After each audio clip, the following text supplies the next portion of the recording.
Ang unique at ang cute ng cake na to. Tara, samahan niyo kung gumawa ng tuturo cake. Ay mga ka-sweets, umpisahan nga natin sa pag-mix ng kulay ng ating pinaka-base. Kulay pala ng cake natin dito ay dapat mint green siya. At ayan, medyo dinamihan ko na nga lagay ng ating icing dahil nga kailangan ko makover yung whole heart shape. Size pala ng cake natin dito ay 6x4. Yung ginamit pala natin dito na pangkulay ay yung color green ng Sugar King, tapos konting brown ng Sugar King.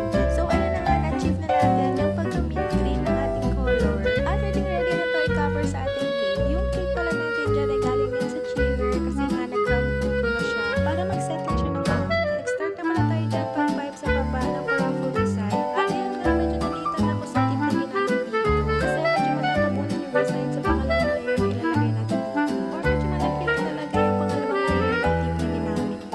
Ewan ko ano sa tingin niyo. So ayun, pangalawang layer na to. Tapos at paglalagay din tayo ng ganitong design. Repeated client na pala natin yung nag-order ng cake na to. Mostly nga pinapagawa sa atin ni client is yung mga fondant design or yung mga ganitong cutie design cake. Basta napaka-unique talaga ng inspo na pinapagawa niya sa akin. Kaya't maraming salamat po sa palaging pag-order. So ayan nga, sa middle ng cake naglagay din tayo dyan ng paraffle. Bali yung style niya ay parang pa-vintage style. Grabe, at ang dami talagang details ng cake na to. Pero super nag-enjoy naman ako na gawin siya. At ayan nga, using the star tip ay naglagay din ako ng paraffle. Tama ba yung pinagsasabi ko? Paraffle design ba yung tawag dyan? Yung inspo pala na sinend sa atin dito ni client ay through video. Mga ilang beses ko nga binabalik-balikan yung video para makuha ko lang yung saktong design. Pero mga medyo mahirap talaga siya pag sa video ka nagbe-base ng inspo. Buti na lang talaga at to the rescue palagi yung husband ko kasi sabi niya pwede daw to gamitan ng Google Lens para makita mo kung anong design or character yan. So ayan, ganito karami yung kulay na kailangan natin sa pagde-design ng cake. So ayun na nga, thankfully naman madali lang namin na trace kung anong character to. Yung title ng story na to ay My Neighbor Totoro is a celebration of childhood innocence, the magic of nature, and the power of imagination. Matagal na pala tong na-release, 1988 pa. Based on my research lang. Ginamitan ko lang ng google.com.ph.